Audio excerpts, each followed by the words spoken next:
representatives will join the show to talk about summer activities. I'm Yantis Green. Welcome to Live.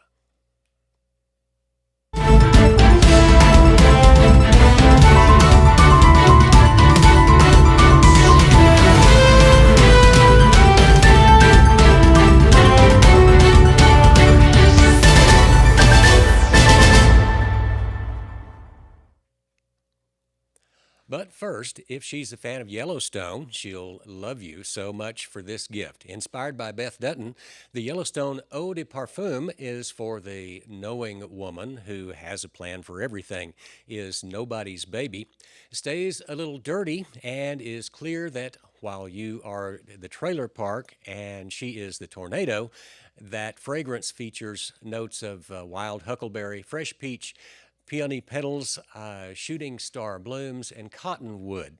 It's only available in San Angelo at Myers Drug. They are more than just a pharmacy. It's the greatest gift shop in San Angelo with many hard-to-find and exclusive gift ideas like the Yellowstone fragrances. Myers Drug at the corner of Beauregard and Chadbourne in historic downtown San Angelo. In news, a San Angelo man has been arrested in connection to the shooting that left a woman with a bullet lodged in her spine. 23-year-old Sammy Sosa Torres was arrested early this morning and charged with aggravated assault with a deadly weapon. A group of people were attending a graduation party in the 1000 block of East 20th Street when gunfire broke out and a woman was hit by a bullet. Through good old-fashioned police work and looking through videos and Instagram photos, police narrowed down a list of suspects who coincidentally are also known to San Angelo police as part of a criminal street gang. After another shooting in Lakeshore Village by Mathis Field, Torres was singled out as the shooter, not only at Lakeshore but in the 20th Street shooting as well. Sammy Torres was arrested this morning and charged with aggravated assault with a deadly weapon. His bond was set at $250,000. And the San Angelo City Council met on Thursday following the Independence Day weekend, just as every meeting does. A public comment section, was held this morning to start the meeting. During the meeting, the public comments were filled with concerns. Two individuals are members of the local Tea Party, and they were showed concern about an item that isn't on the agenda quite yet. The first of the two, Vera Kirkpatrick, warned the council of the cost of changing the name of a certain street in San Angelo. Let's listen. Vera Kirkpatrick, 5221 Coral Way. I have no ties to the name either way, but for us to start this again, we knew that after the school name was changed, that they would rest a while and then start something else. Let's think about this. Our streets are falling apart. We have potholes, just like the gentleman just said. We have lots of problems with that. So when we think about changing names of streets, it's just a beginning. There's never an end, because if that street needs to be changed, why not Tom Green County and several of the other names? Ms. Kirkpatrick did not come alone in her fight to keep the name of Irving Street. Another San Angelo resident and local Tea Party member, Anna Bartosh, also chimed in on the future of what could be Cesar Chavez Jr. Street. I agree with Vera. I know Harry, that you will have a hearing on the change of the street Irving on Tuesday evening. I will not be there, but I'd like to express my thoughts on that. Why are we changing the name? Is there a reason to change the name? And then who's going to foot the bill for all of the businesses that have to change letterheads, everything else? So there's always going to be a cost to that, so certainly be aware of that. If you liked her take, then stay tuned because we'll hear more from her in a bit. Another public comment came from a young San Angelo resident who is trying to bring the Green New Deal to the Concho Valley. In his remarks, Nathan Terrazas told the council that he feared what could happen if the Concho Valley doesn't change its ways. My name is Nathan Terrazas. I would like to suggest a city climate action plan. According to greenhouston.gov, a climate action plan provides evidence-based measures to reduce greenhouse gas emissions and preventative measures to address the negative outcomes of climate change. Personally, I'm incredibly concerned over the issue of climate change. It worsens our droughts, intensifies wildfires, and makes floods more frequent. Benefits associated with climate action planning include decreased traffic and congestion, improved air quality, better access to parks and green spaces, and cost savings through energy efficiency projects. Please consider a city climate action plan. It would be a great comfort to know that San Angelo is one of the cities leading the way in prioritizing climate action. The Tea Party member from Bepor, Anna Bartosh, could not let those remarks fly on her radar and was quick to let everyone know her truth behind fossil fuels. Morning, Council. Anna Bartosh, SMD 1. First of all, on fossil fuels, I hear this so much. And for a long time, I believed that oil is not a fossil fuel.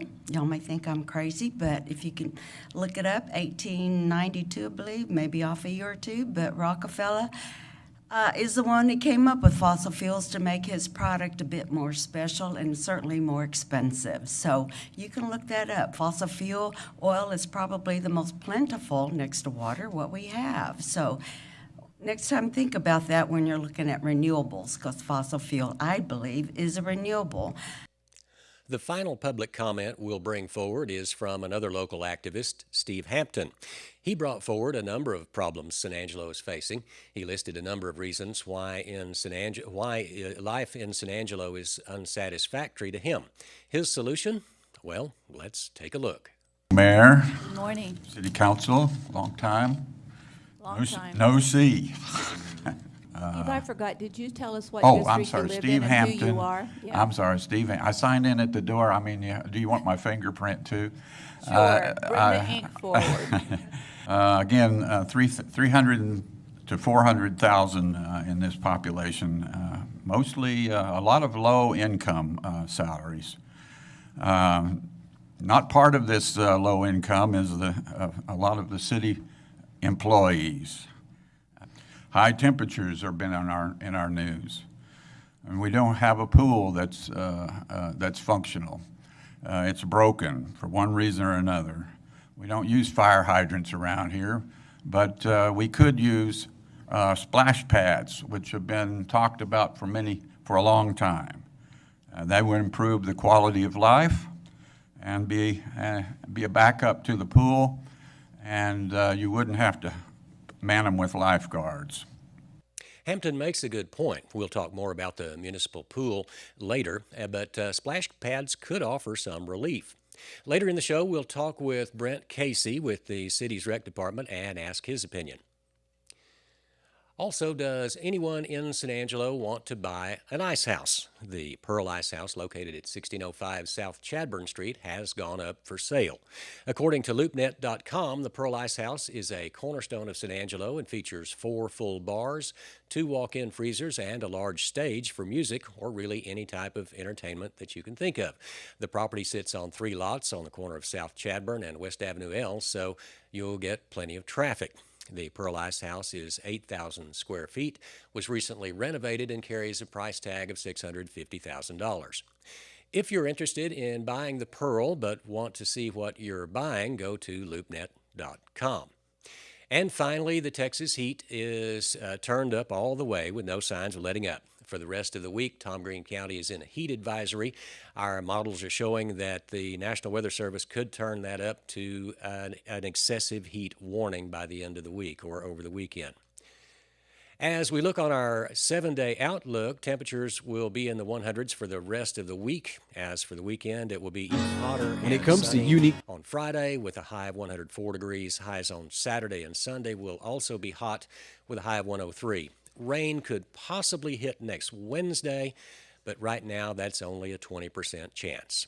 After the break, the City of San Angelo's Recreation Department representatives join us to show what that joins the show to see what and discuss what they've got going on. It's an interview you won't want to miss. We'll be right back after this short 30-second break from Cano's Diamonds. When it comes to unique pieces you can't find anywhere else, Kano's Diamonds and Coins is your one-stop shop. With over 24 years in the diamond and coin industry, Kano's Diamonds and Coins is West Texas's choice for diamonds, jewelry, coins, silver, and gold. Owner Bill Cano stands by his work and offers free consultations, including estate jewelry. Don't just trust anyone with your valuables. Come see the staff at Cano's at 1016 West Beauregard in St. Angelo.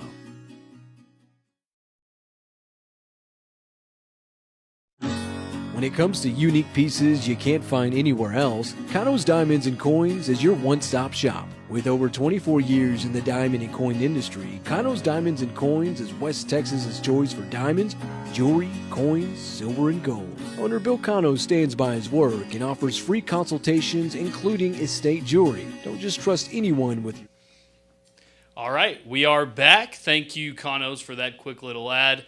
I'm Matt Trammell, and I'm here with the COSA Rec crew. Guys, how are we doing today? Doing well. Great. How are you? Well, I'm doing all right. It's hot out there, but y'all guys know all about how hot it is out there. Y'all are the summer rec group, so y'all are probably outside more than anybody around here. What do you say? Yep, it feels like it sometimes, but we enjoy our job, so it's good. Good. So, speaking of your job, let's talk some of the ins and outs of it.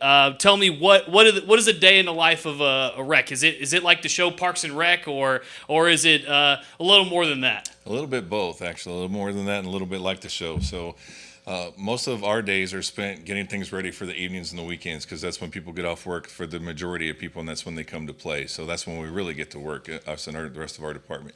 So this is Miss Jerica Davis. She's a recreation supervisor, and I'm the recreation manager. So we get to oversee a lot of different things. So we oversee the seniors, we oversee the pool, we oversee the nature center, Texas Bank Sports Complex, all youth sports, all adult sports, the rec centers, all kinds of stuff. One of the things that I didn't realize until today, I called y'all's office to confirm this interview, and it goes through a list of the different types of who you're trying to reach there, I guess. Yes. And one of them was Twin Buttes. What do you guys do out there? Actually, we don't do anything. That was taken over by Texas Parks and Recreation. So Okay. actually, we just provide their number now. So that happened Okay. a couple of years ago. But Oh, a lot okay. of people call our office for it, so we want to get them that information. All right, so if you know and you're looking for them, do not call these guys for that.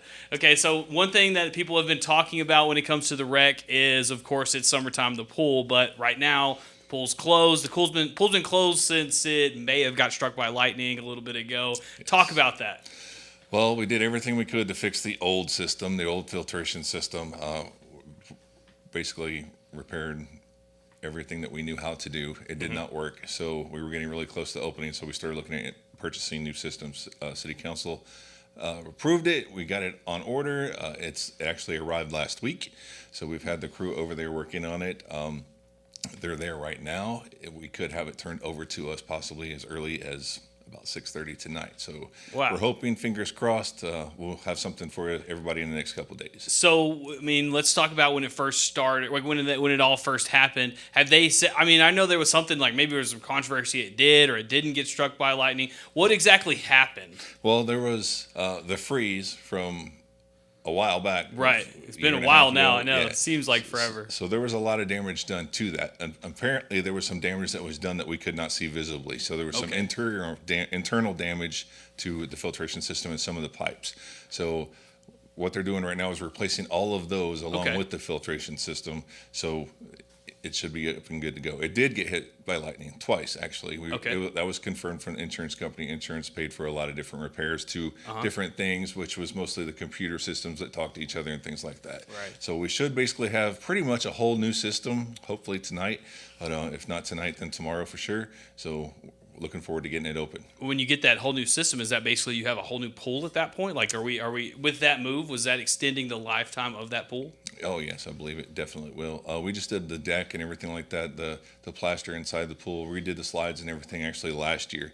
So to put it that way, we will basically have A brand new pool. Hey, Yes. there you go. All right, so I know that we're kind of getting into it, but from your perspective, what are you most excited for when it comes to that pool opening, when it comes to being the supervisor over there?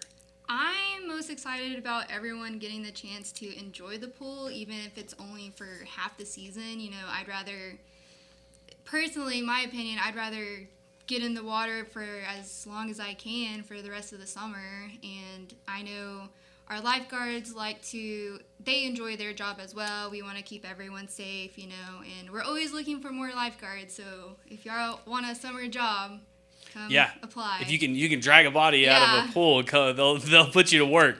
Let's move on a little bit. During our news segment, there was a point brought up about maybe the city needs a splash pad because when these things happen where the pool is inoperable, this is a place where they can go and you don't need lifeguards and you don't need exactly the pool. It's another place to cool off. What are y'all guys' kind of thoughts whenever people bring up that splash pad topic? I think we definitely need splash pads, not because the pool may go down again, but we don't anticipate that happening for quite some time. But just because we need them in different areas of the city. I can think of a couple great locations that I would like to put it, but obviously I'm not the final decision maker. Yeah. But I think it's definitely something the city would use. There is a little bit more to it. Obviously in West Texas, we'd want the recirculation thing. So someone would have to go out there and check it every single day to make sure the chemicals were correct. Mm-hmm. So it's not just you turn the water on and let it go. There's no lifeguard, correct, but there's other things that have to be done 7 days a week while it's on.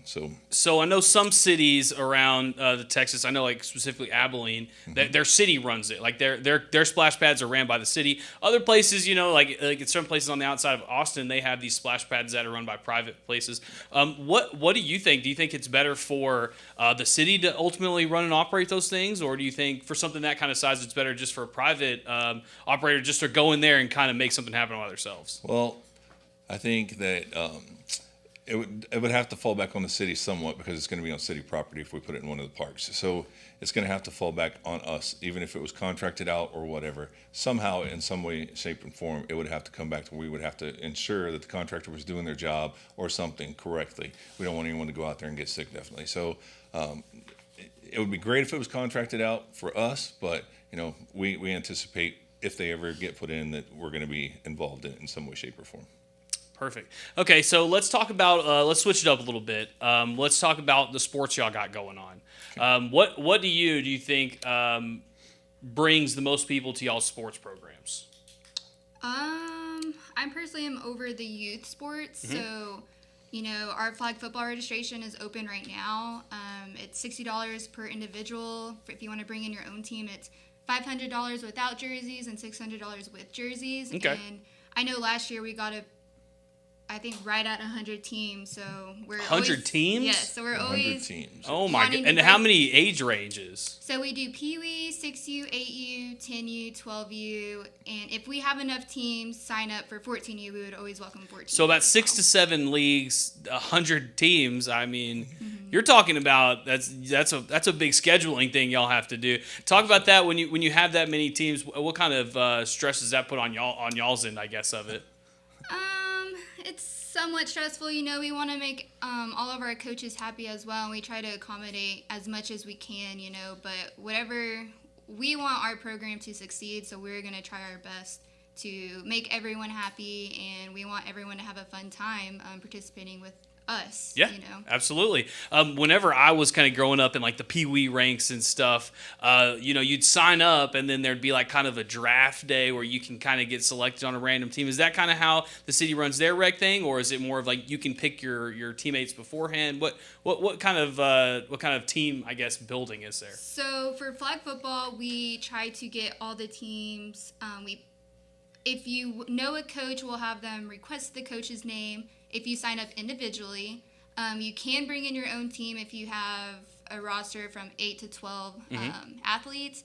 If you do sign up individually, we'll go through this portal system and we'll try to see if you go to Crockett Elementary, if all of these athletes go to Crockett, we'll try to put that team together. Oh, cool. For youth basketball, though, we do put them in a draft. Oh, awesome! Mm-hmm. So y'all do different things, I guess, for different leagues. Y'all do football, y'all do basketball. What other sports do y'all do? Well, we do adult volleyball, softball, basketball, football. We just started doing flag football. It's picking up a little bit.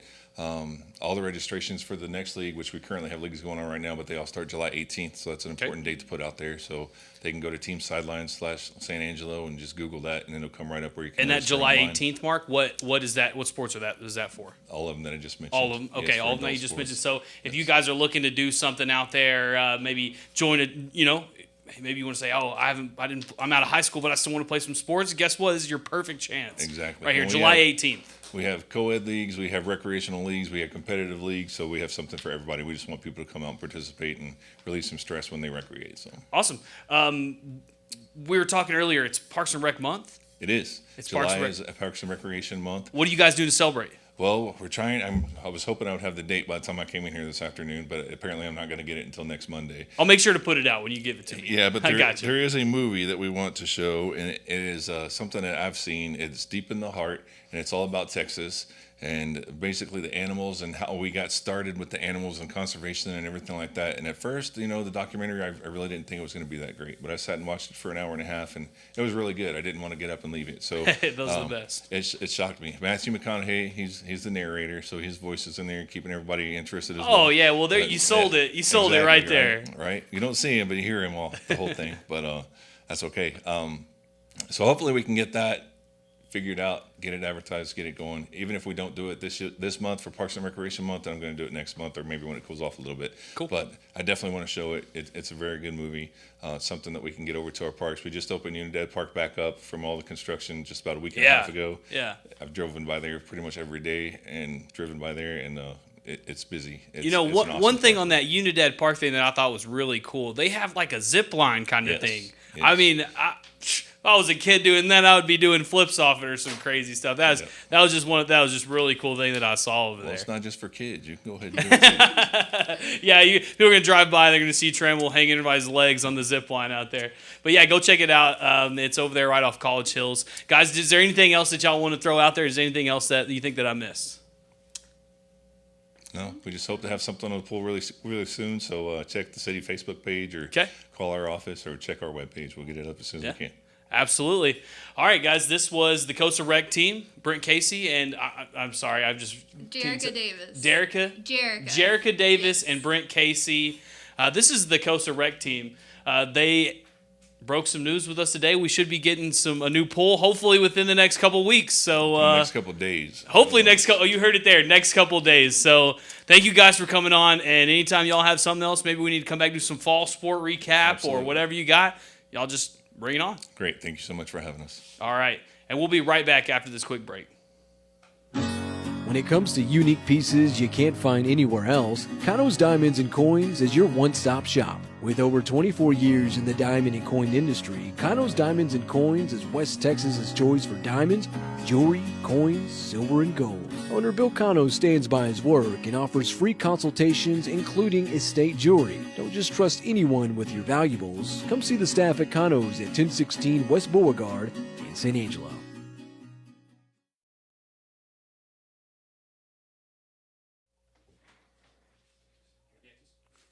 And thanks for joining us today. Remember to like us on Facebook and YouTube and Instagram and anywhere else. So just be sure and check with us throughout the week, Monday through Friday here at about 4 o'clock. We'll do this live stream thing every day. We'll have interesting guests and also the day's news. Again, it's going to be hot out there. They've extended the heat advisory, and look for maybe even an excessive heat warning to come through. Until tomorrow, I'm Yantis Green.